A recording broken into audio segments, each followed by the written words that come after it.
Plus money and chasing your dreams.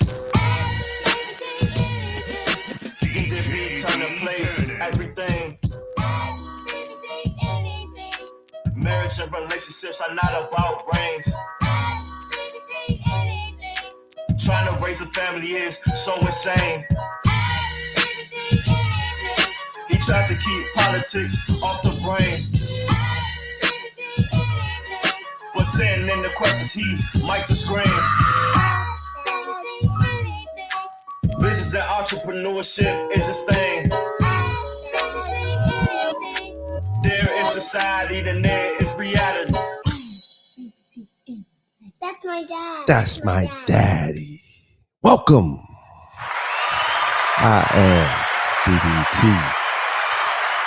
And you can ask me anything really quick. That intro song was done a couple years ago. It was when I was doing my Hey BBT show a while ago. The vocals of my niece, my sister, my nephew is on the hook. My nephew is actually rapping. And then my kids are on the hook as well. So that song means a lot to me.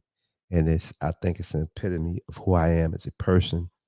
I've done it all. I've studied people since I've been a kid. I've been that kid that's always studying other people, trying to figure out what can I learn from them and how I can be better. And so once again, welcome. It's Sunday night. I had a great day today. I'm looking forward to this week. I mentioned to you all before, I've been dealing with a little bit of stress, and I feel like I'm coming out of it. I feel like I am learning to understand what I'm up against, because when you're someone like me, no matter what, you're going to take on a lot. You're going to try to always be better, and you're going to try to always break the cycle of what we shouldn't be and trying to be something that we're going to be moving forward, because it's not just about me. It's not just about me making money and being comfortable and sitting on my ass. It's about me taking risks, because I got kids, and I believe that I have the ability to help my culture, my community, my people, anyone that's gone through stuff like I'm gone through, be in a better place moving forward. So that's a lot of pressure. And when you don't have a lot of mentors and money backing you, you have to figure it out and you have to go through it. So yeah, that's where I'm at. So anyway, let's jump right into this, man. I have a few things I want to talk about that I want to get off here, because I want to go and finish watching BMF. I just started watching BMF. I slept on it initially because I think just finished up watching Power, and I told another buddy, was like, you should check out BMF. And I was like, man. So I checked it out, and I was like, another bang bang shoot 'em up show. Nah. So I didn't watch it initially, and then I watched a little bit of the documentary on BMF on Big Meech and his brother. And I was like, let me check it out. And so I watched it the other day, and I was hooked. I believe season 2 is coming out, but so far so good. I'm not the biggest fan of glorifying that type of drug dealing, certain things like that. But I am also inspired by stories of individuals that are in situations where they are leaders, and these guys were leaders. And so far, I am impressed with the writing. I'm impressed with 50 Cent. I just finished up Raising Canaan season 2.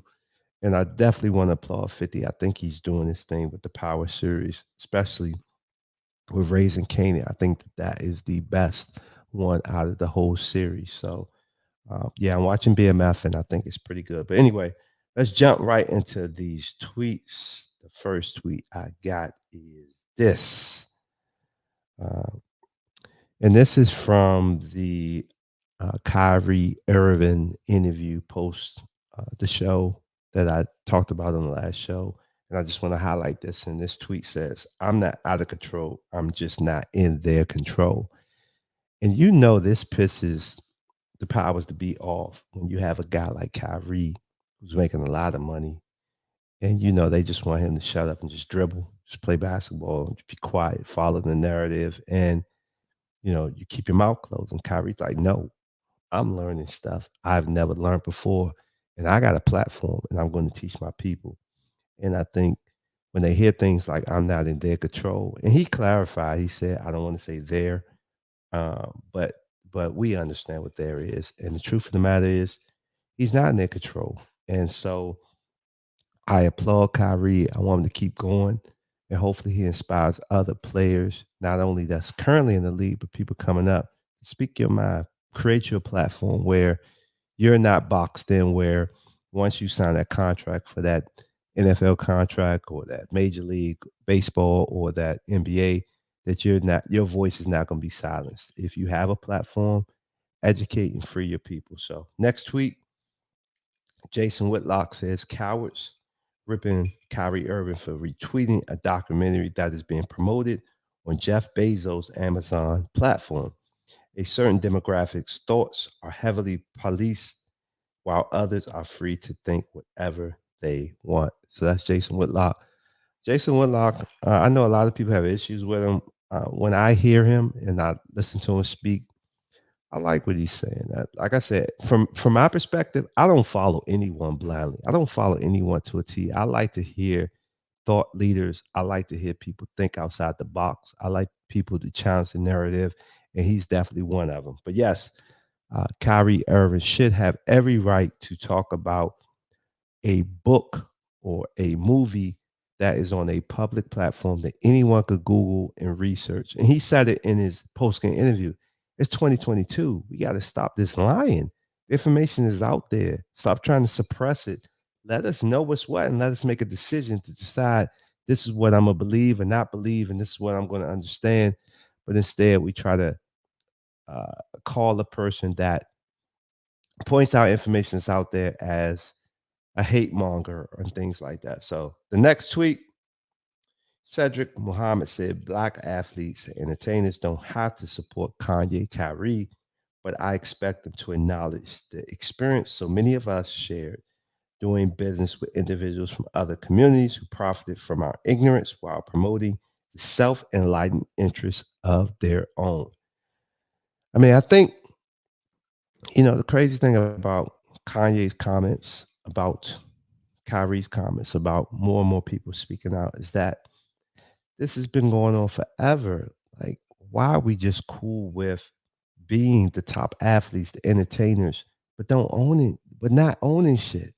Like, that's a problem for me. That's always been a problem for me. Since I've been a kid and I really started to understand and see things clear, why are we so focused on the guy making 20 million a year and not on the owner making 20 billion a year? I mean, well, they not making 20 billion. I don't know what the numbers are, but you get my point. It's just an example.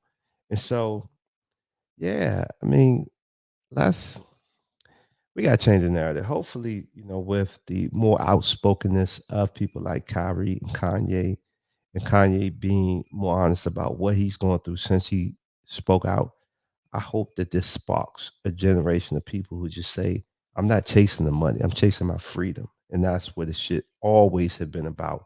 And I think we need to really, really get to a point where it's all about ownership. It ain't about looking like we're owners. It ain't about saying I make a lot of money. It's about I own the brand, I own the company that is allowing me to make money. So anyway, that's the tweets. That that's the tweets. So anyway, I'm gonna talk a little bit about what Farrakhan said about Kanye. Before I do that, I wanted to share a tweet, and it's going back to what is this about? This is about a young man. His name is Don Salmon. Don Salmon. I see some of his stuff on my Twitter timeline, but he wrote a tweet too. So I guess this is part of the tweets, but this is the video, so I'm gonna play it. So hold on one second. This is a tweet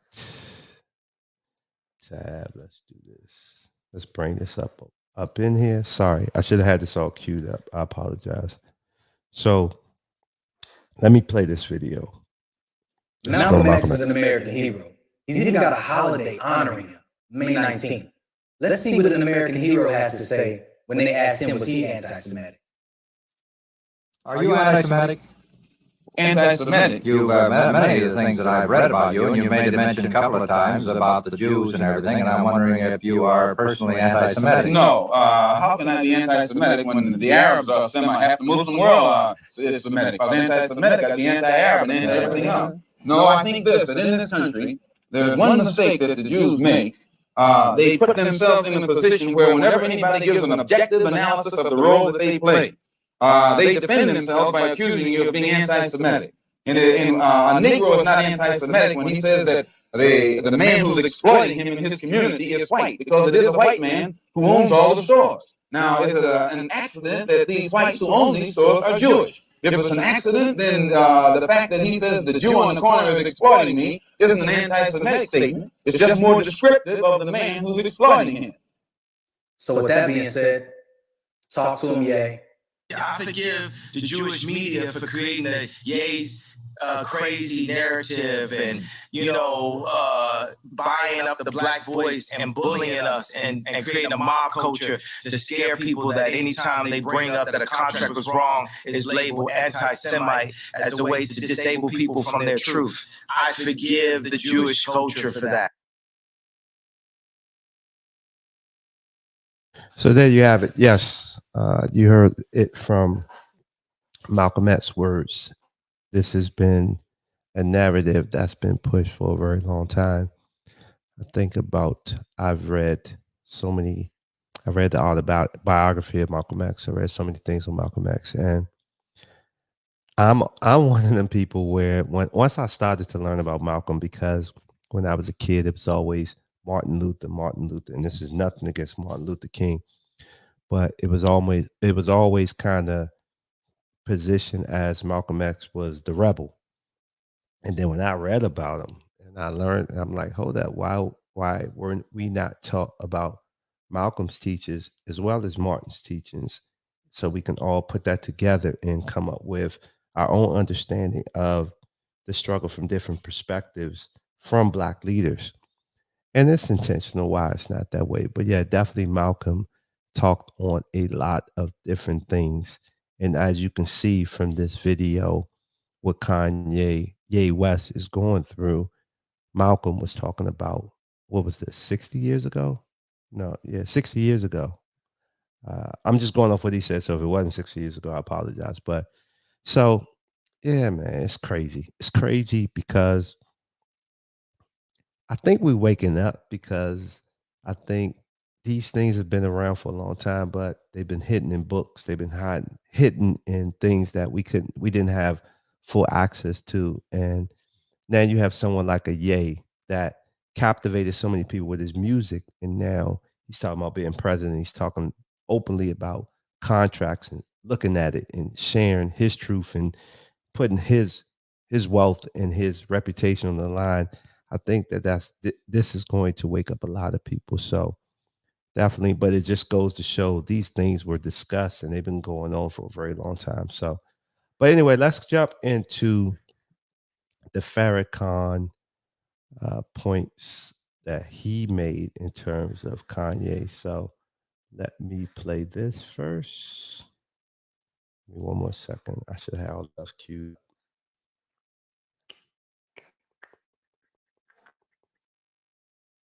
How y'all doing tonight? I hope y'all are really, really, really getting ready for the week.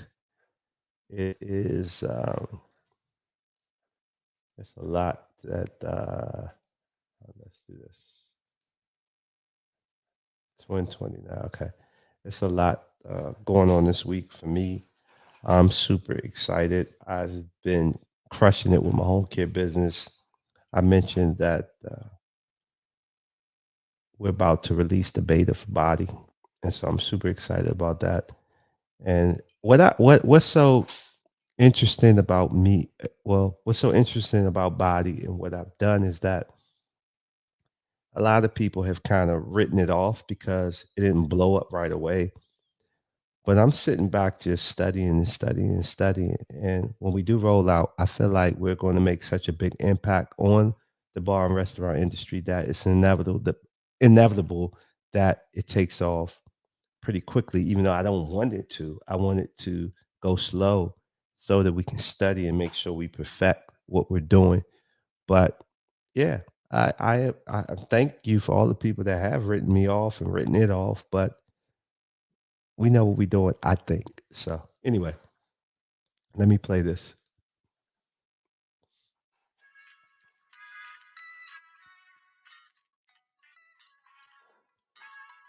So this is Farrakhan speaking on Ye West.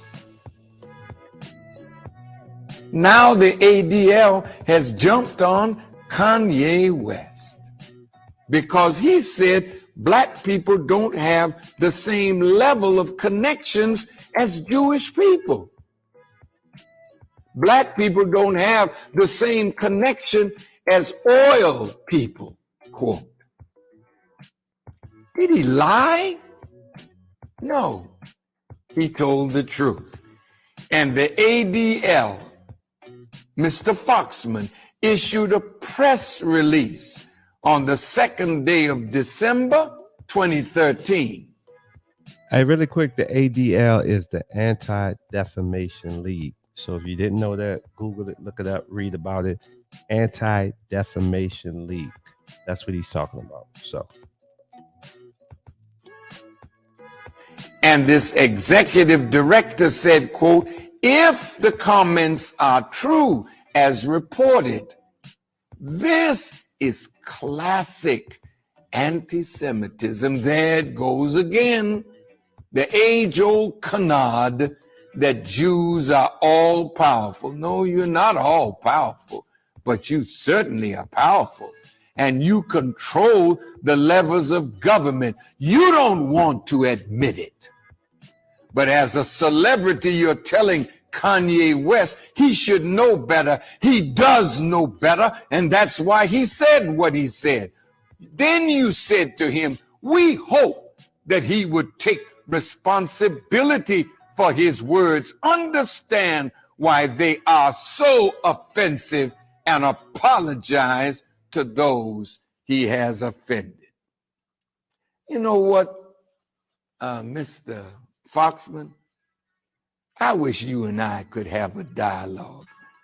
You wouldn't put that small-time stuff over on me that you put on scared to death Negroes, that if they mention Jew and you call them anti-Semitic, they start bowing to you and your pressure. Kanye West, don't bow to the pressure to apologize to anybody. You said nothing wrong. Who are you, Farrakhan, to tell him that he said nothing wrong? I am directly from the Christ and the Messiah. So what I tell you has more weight than anything that these enemies might want to say. You have nothing to apologize for. It is their fear of the truth. And that's why it gives me pleasure to defend my brother. So there you have it. Always love to listen to the Minister Farrakhan. I mean, they've definitely done everything that they can to quiet the man, and I don't know why. I mean, the man just speaks truth, and that's the problem with our community, is that we like to listen to people present it in a way that it sounds cute and cool, but at the end of the day, the truth is the truth, and no matter how it's said or how it sounds, we should accept it and be receptive of it. So I appreciate the Honorable Minister Farrakhan for sharing his words. So yeah, definitely. I don't know where all of this goes. I mean, I like to think that I know, I can see the future. I know a lot. I will say this. I think that Ye is definitely dealing with the backlash of speaking his truth, even though he said, I'm willing to risk it all. When you go through it and they take your money out of your bank and they cancel a lot of your business relationships, and your money is as large as it once was, you do get a little nervous. And I hope that that doesn't happen with Ye, where he starts to backtrack on how strongly he feels about what he's doing. And I don't think he is, because even on Instagram, he's still doubling down. He's saying a lot of things that he feels passionate about.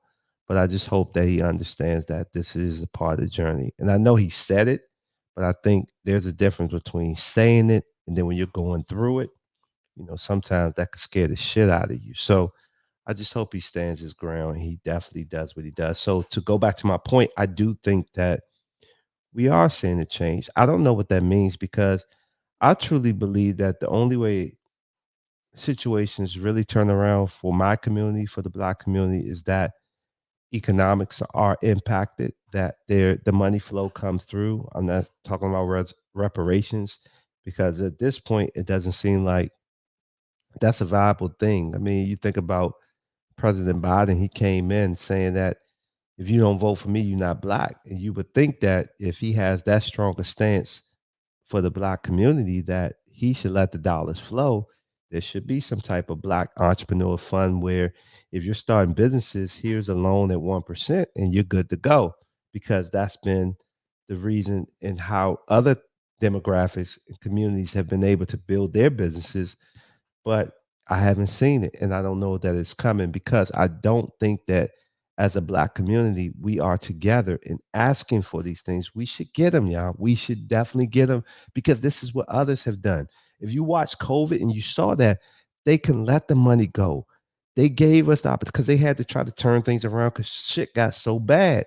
So if you can do that then, in the fact that we've gone through all that we've gone through, let that money flow. So anyway, I'm just saying, I hope that what Ye is doing, Farrakhan, Minister Farrakhan backing them, other people speaking out, that we are more positively affected economically, because you could throw us trinkets, you could throw us imagery, you can paint Black Lives Matters on the street, you can throw statues and billboards and all of that. Shit won't change until you start to let that money go. So anyway, let me wrap up. So I talked a little bit about what Farrakhan talked about. Did my tweets now. Let me just share with you, me personally, why I am by myself a considerable amount of time.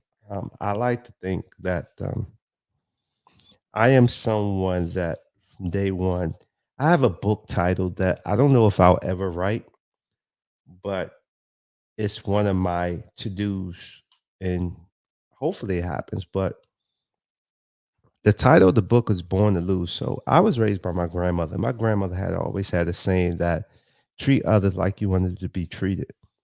And that my grandmother, well, even when she passed, I saw so many people take advantage of her, whether it was family, whether it was people in the community, whether it was the church. I saw that.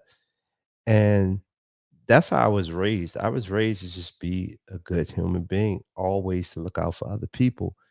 And I can go back to my early childhood, being a kid, whether that's my neighbors, whether it was playing a sport. I got screwed by a lot of people, especially a lot of men, Black men. And I'm not putting this on Black men. So please, please, please don't misquote that. I'm just going from my experience. And what I learned from that experience is that I don't trust a lot of people. Like I said, I could talk about being in elementary school, middle school, high school. Man, I've had people, take my car, crash my car, and then we got to hunt them down to get money because I had to get off the insurance because we couldn't afford it because this person crashed my car. I've had buddies talk to my girlfriend or girls I'm talking to at the time and tell them they shouldn't be talking to me. I've had people that, I mean, it's so many things to name, and I'm sure you're probably saying I've had this too. But I've gotten to a point where a lot of people, I learned this through time and why it's happened to someone like me.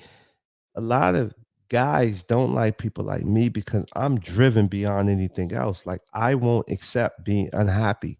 And if I'm unhappy, I'm willing to risk it all to be happy. So a lot of guys don't like that I have that type of drive. That's one.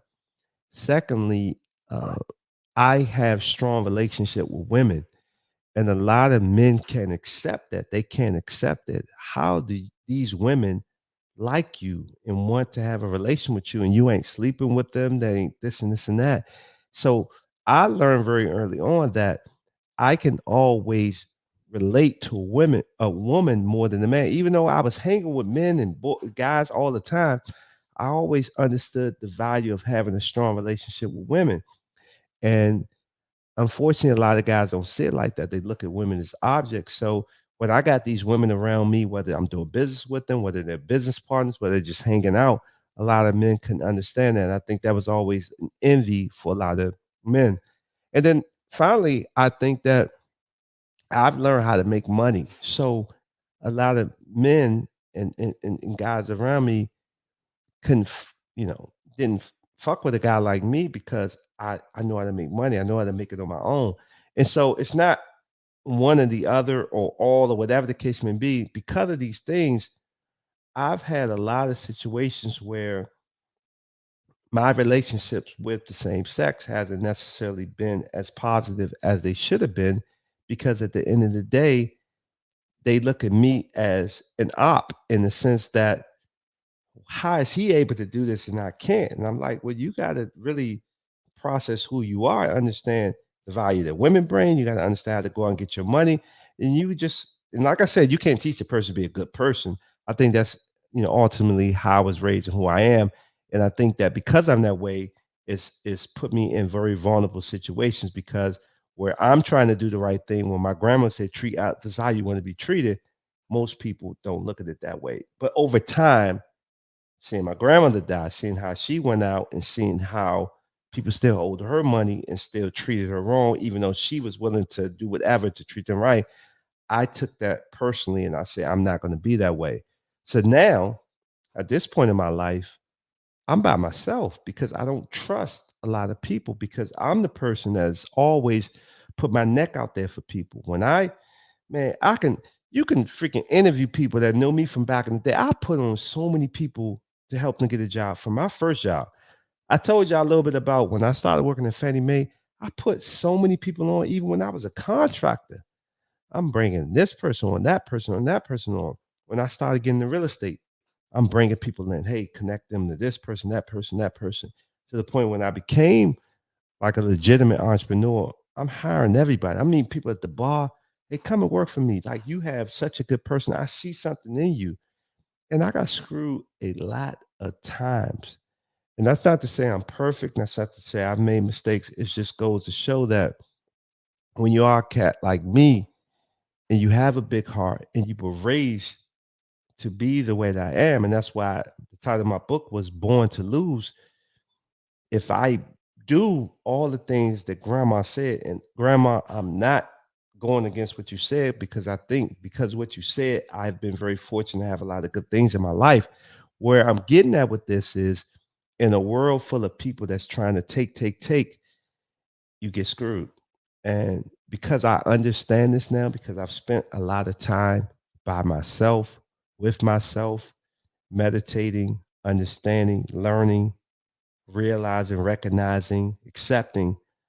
Now, 98% of the time, I'm by myself because at the end of the day, I trust very few people. Like I wrote in a post on Facebook recently, which I deleted. I don't keep my post up, but I put I trust like 3, 4 people, and I'm not gonna say who those people are, but their family. And there's a couple of friends I'm really cool with that I vibe with, but I don't trust a lot of people. And when you're doing what I'm doing, when you're doing what I'm about to do, you got to be very careful because at the end of the day, when you've been burned so much, the stakes are higher now, and I'm not trying to be burned any further. So I think that's it. I think that's it. I think that's it. I don't know why I just did a hand clap. I didn't deserve that. I shouldn't have did that.